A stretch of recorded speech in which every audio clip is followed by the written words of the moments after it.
আসসালামু আলাইকুম প্রিয় বন্ধুরা আমার, সবাই কেমন আছেন?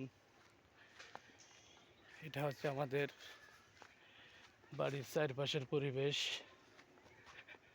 মুসুরি, পেঁয়াজ,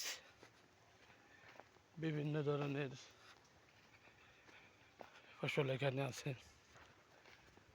তারপরেও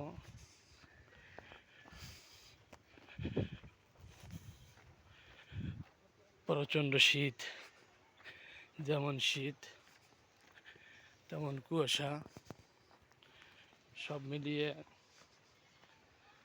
আবহাওয়াটা খারাপ হলেও খুবই মনোযোগী পরিবেশ। দেখেন এই যে সাইডে, এটা হচ্ছে আমাদের শস্য ক্ষেত।